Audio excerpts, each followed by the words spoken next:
दोस्तों नमस्कार, मैं विवेक कुमार। स्वागत है आप सभी का मेरे YouTube चैनल पर। दोस्तों आज हम बात करेंगे एक बहुत ही बेहतरीन स्पिरिचुअल स्टोरी की।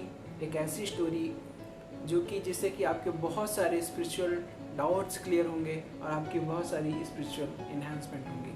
तो चलिए शुरू करते हैं। दोस्तों हुआ क्या, एक बार एक राजा होता है और वो राजा को रात को सपने में कुछ सवाल आते हैं। जब सवेरे उठता है तो वो सवाल उसके दिमाग में चल रहे होते हैं, तो वो उन सवालों के साथ में अपने राज दरबार में पहुंचता है और वो जो सबसे बुद्धिमान लोग होते हैं उसके मंत्रिमंडल में, वो उनसे वो सवाल पूछता है। तो सवाल क्या थे, उसने पूछा कि ministers tell me what's the most important time, who is the most important person and what's the most important thing to do in life.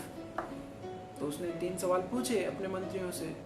तो मंत्री भी उसके जैसे ही थे, बड़े स्मार्ट थे। तो उन्होंने कहा, my lord you are the most important person. तो उसने कहा, what's the most important time?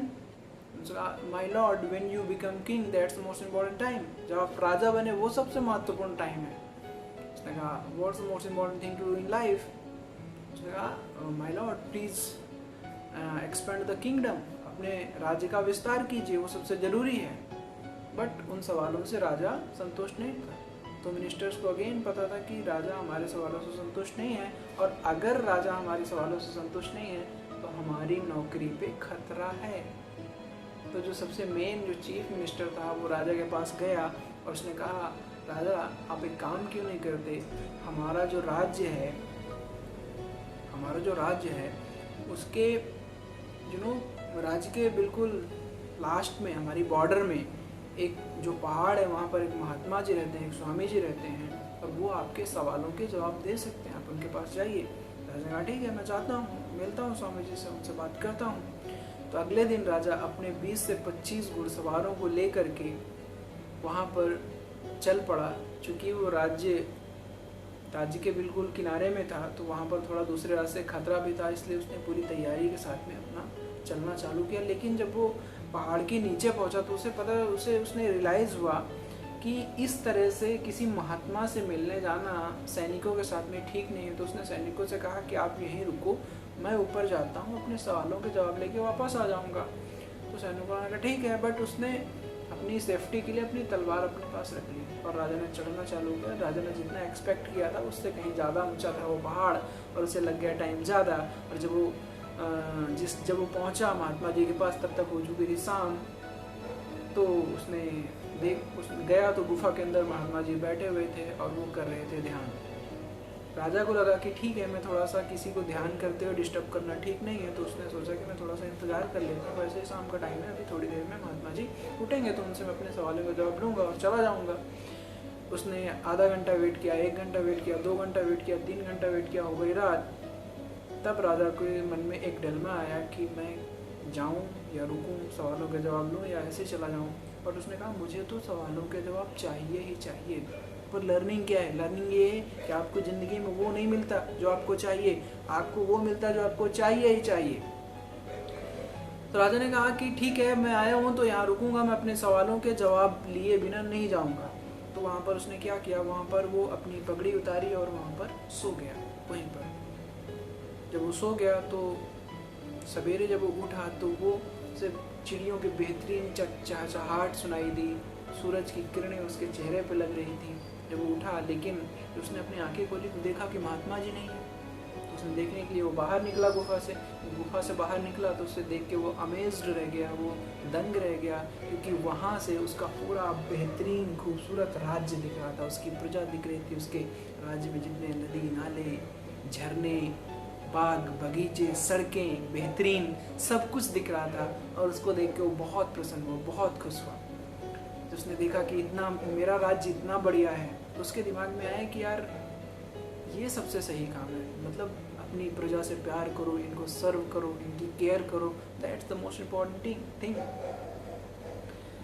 जब ये सोच रहा था तो पीछे से किसी ने उसकी पीठ थपथपाई। उसने देखा तो महात्मा जी थे, और महात्मा जी के थे हाथ में जो तलवार, और महात्मा जी ने तलवार को उसके गले पे लगा दिया। जब उसकी गर्दन पर तलवार लगाई तो महात्मा जी ने पूछा कि राजा अब बताओ सबसे इम्पोर्टेंट आदमी कौन है, सबसे जरूरी काम क्या है, और सबसे इम्पोर्टेंट टाइम कौन सा है।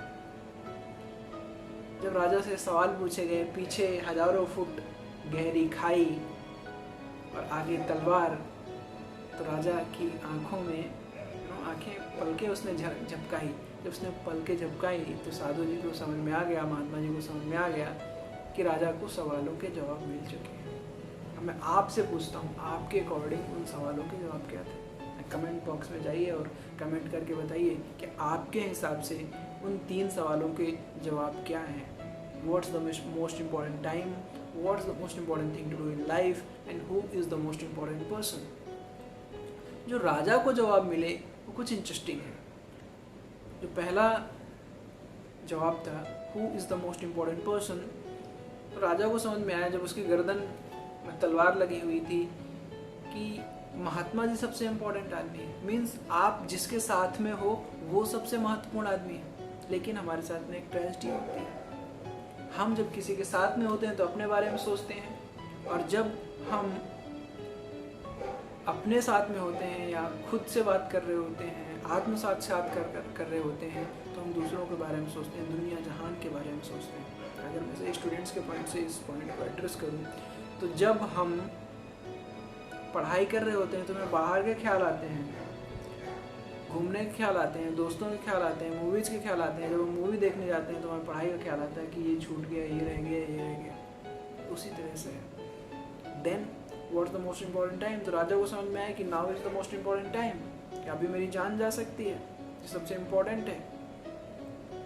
तो neither past nor future, now is the most important time. इसे कहते हैं कि be in the present moment.